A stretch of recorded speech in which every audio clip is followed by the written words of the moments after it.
Hello students, welcome back to my channel that is maths for engineers. I hope हमने पीछे जो भी पढ़ा है सक्सेसिव डिफरेंशिएशन के लिए, nth डेरिवेटिव के लिए, कैसे फॉर्मूला अप्लाई करते हैं, कैसे फंक्शन को ट्रांसफॉर्म करते हैं रिक्वायर्ड फंक्शन में, सब कुछ आपने अच्छे से पढ़ लिया है, आपको समझ में आ गया है। अगर आप आज मेरे चैनल पर पहली बार आए हैं तो सब्सक्राइब करना ना भूलें। ऊपर टॉप राइट कॉर्नर में आपको सभी प्रीवियस वीडियोज़ के लिंक मिल जाएंगे। आज की इस वीडियो में हम डिस्कस करेंगे पार्शियल फ्रैक्शंस क्या होते हैं। पार्शियल फ्रैक्शन हम क्यों डिस्कस करेंगे वो आपको क्वेश्चन जब हम सॉल्व करेंगे उसमें पता लग जाएगा। देखो, पार्शियल फ्रैक्शन क्या होता है, the degree of numerator must be less than the degree of denominator. Last video में हमने क्वेश्चन डिस्कस किया था, ठीक है। उसमें क्या हुआ था, जब हमारे पास डिग्री डिनोमिनेटर न्यूमिनेटर की सेम आ गई थी तो हमें डिवाइड करना पड़ा था, ठीक है। जब ऐसी सिचुएशन आ जाए कि हमारे पास जो फंक्शन है वो न्यूमिनेटर डिनोमिनेटर की फॉर्म में हो, ठीक है। अब हमने जो nth डेरिवेटिव के लिए हमने पढ़ा है कि अगर मुझे nth डेरिवेटिव फाइंड करना है तो उन 8 फॉर्मूला में से किसी एक से मेरा फंक्शन रिजेंबल करना चाहिए, तभी हम फॉर्मूला को अप्लाई करेंगे। तो जनरली क्या होता है, जो मेरा फॉर्मूला नंबर है जिसमें फंक्शन मेरा 1/ax + b की फॉर्म में हो, ठीक है, वो फॉर्मूला अप्लाई करने का जो क्वेश्चन आता है वो जनरली न्यूमिनेटर डिनोमिनेटर की फॉर्म में आता है। उस केस में हम क्वेश्चन को कैसे कन्वर्ट करते हैं, उस केस में हम पार्शियल फ्रैक्शंस की हेल्प लेते हैं, यानी कि इसी को हम दूसरे तरीके से लिखेंगे, पार्शियल फ्रैक्शन का यूज करके पार्शियल फ्रैक्शंस में लिखेंगे। किस तरीके से करते हैं देखो जरा। मेरा फंक्शन गिवन है 1/x² - a², ठीक है, और ये जो लाइन लिखी है degree of numerator must be less than degree of denominator, इसका मतलब है किसी भी फंक्शन की पार्शियल फ्रैक्शन तभी बनेंगे जब न्यूमिनेटर की डिग्री डिनोमिनेटर से कम होगी, यानी कि x की जो हाईएस्ट पावर है वो डिनोमिनेटर में ज्यादा होनी चाहिए। अगर ज्यादा नहीं है तो सबसे पहले हम डिवाइड करेंगे, जैसे हमने लास्ट वीडियो में जो लास्ट क्वेश्चन सॉल्व किया था उसमें हमने पहले डिवाइड किया था, देन उसके बाद हमने फॉर्मूला अप्लाई किया था ना। तो पार्शियल फ्रैक्शन आप तभी निकाल सकते हो जब डिनोमिनेटर की जो डिग्री है वो डिनोमिनेटर से कम हो। इस क्वेश्चन में डिनोमिनेटर की डिग्री x⁻0 है, यहाँ x⁻2 है, तो यानी कि इसके पार्शियल फ्रैक्शन निकल जाएंगे। बहुत ईजी तरीका है, कैसे निकलेंगे। सबसे पहले डिनोमिनेटर में जो भी पॉलिनोमियल दे रखा है वो फैक्टर में होना चाहिए, फैक्टर्स बना लो। x² - a² के फैक्टर होंगे x + a x - a। 2 factor हैं तो इसको इस फॉर्म में लिख लो, a/x + a + b/x - a। एक फैक्टर को a के नीचे लिख दो प्लस दूसरे फैक्टर को b के नीचे। अब इनका क्रॉस मल्टीप्लाई करो, एलसीएम लो और क्रॉस मल्टीप्लाई करो। यहां 1 है, यहां जब क्रॉस मल्टीप्लाई एलसीएम लोगे तो a × x - a + b × x + a बनेगा, और जब क्रॉस मल्टीप्लाई कर दोगे तो ये डिनोमिनेटर दोनों के कैंसिल हो जाएंगे, तो हमारे पास बचेगा 1 = ax - a + bx + a। इसको सॉल्व करने का कोई हिट एंड ट्रायल नहीं है, डायरेक्ट मेथड क्या होता है, एक बारी हम x की ऐसी वैल्यू पुट करेंगे कि मेरा ये पूरा टर्म 0 हो जाए, एक बारी x की ऐसी वैल्यू पुट करेंगे कि ये पूरा टर्म 0 हो जाए। बेसिकली मुझे a और b की वैल्यू को फाइंड करना है, ठीक है। मैंने पहले x की वैल्यू को a पुट किया, जिससे स्मॉल a, जिससे मेरा ये पूरा टर्म 0 हो गया, ठीक है। इस वैल्यू को पुट करके अब इस इक्वेशन को सॉल्व करो। 1 = ये तो 0 हो गया, b × a + a यानी कि 2a, तो यहां से मेरी b की वैल्यू आ गई 1/2a।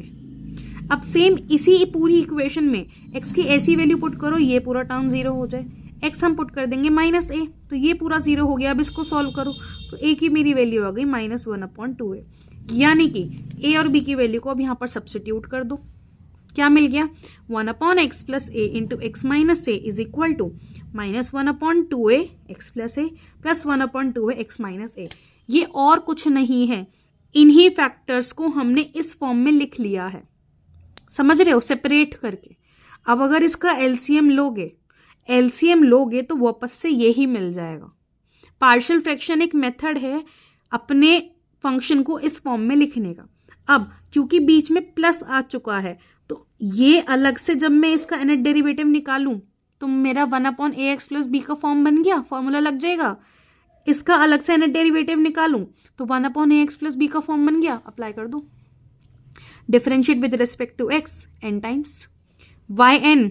अब मेरा फंक्शन ये आ गया ना, तो -1/2a तो एक कांस्टेंट है, बाहर रह गया, 1/x + a का nth डेरिवेटिव प्लस यहाँ 1/2a कांस्टेंट है, 1/x - a का nth डेरिवेटिव, कौन सा फॉर्मूला अप्लाई होगा, y is equal to 1/ax plus b का अप्लाई होगा, यानी कि yn is equal to -1 to the power n factorial a to the power n ax plus b power n plus 1।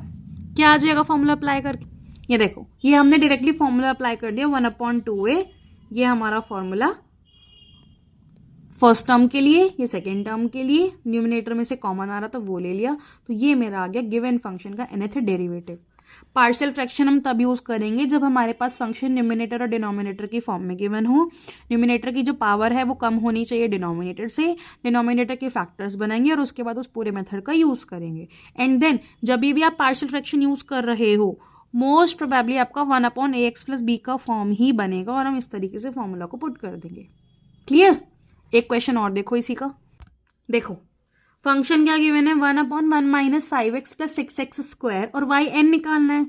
दिख रहा है डिनोमिनेटर में polynomial है, x का जो पावर है वो न्यूमिनेटर में x का जो पावर है उससे कम ही है, उससे ज्यादा ही है ना, इसका मतलब हमें इसमें निकालना पड़ेगा पार्शियल फ्रैक्शन।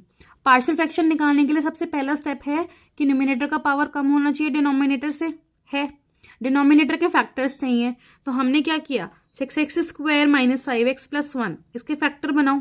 फैक्टर बनाने आते हैं ना, 6 का ऐसा वैल्यू ऐसा मल्टीपल बताओ कि जब माइनस करो, ये -5 देख रहे हो ना और यहाँ पर प्लस है, प्लस करके -5 है और मल्टीप्लाई करके 6 आ जाए, तो हमने लिया है -3 एंड -2, यानी कि इन दोनों को अब जब हम ऐड करेंगे तो माइनस का 5 मिलेगा और मल्टीप्लाई कर दोगे तो प्लस का 6 मिल जाएगा। तो हमें फैक्टर्स मिल गए 3x - 1 और 2x - 1, ये हमने यहाँ पर पुट कर दिए। अब सेम उसी तरीके से a/2x - 1 प्लस b/3x - 1 कर दो, एलसीएम ले लो, क्रॉस मल्टीप्लाई कर दो, क्या मिल जाएगा, ये इक्वेशन मिल गई। अगेन सेम मेथड है, एक बार x की ऐसी वैल्यू रखो कि ये पूरी की पूरी टर्म 0 हो जाए। अगर मैं यहाँ x की जगह 1/3 रख दूं तो 1 - 1 0, ये पूरा टर्म 0 हो गया, यहाँ से b की वैल्यू मिल जाएगी -3।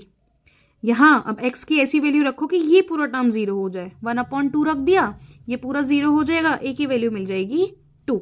वैल्यू को सब्स्टिट्यूट कर दो, सब्स्टिट्यूट कर दिया, यहाँ से मुझे y की वैल्यू मिल गई, y की वैल्यू मिल गई, यानी कि अब हम इस पे nth डेरिवेटिव अप्लाई कर देंगे, मतलब कि 2 × 2 तो कांस्टेंट है ना, 2 × 1/2x - 1 का nth डेरिवेटिव माइनस 3 × 1/3x - 1 का nth डेरिवेटिव। अब हम इस फॉर्मूला का यूज कर लेंगे 1/ax plus b -1 to the power n factorial a to the power n ax plus b power n plus 1। a की वैल्यू यहाँ पर 2 है, यहाँ पर 1 है, -1 है, यहाँ a की वैल्यू 3 है, b की वैल्यू -1 है। इस फॉर्मूला में इन वैल्यूज को सब्स्टिट्यूट कर दो, देखो yn कितना आ गया 2 as it is, -1 to the power n factorial as it is, a to the power n की जगह 2 टू द पावर n और ये आ गया 2x - 1, यहाँ -3 constant, -1 to the power n factorial as it is, a to the power n की जगह 3 to the power n, ये 3x - 1।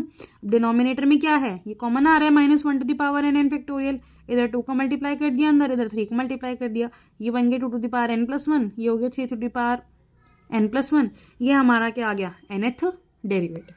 इस तरीके से हम पार्शियल फ्रैक्शन का यूज करेंगे और हमारा nth डेरिवेटिव का वैल्यू निकालेंगे।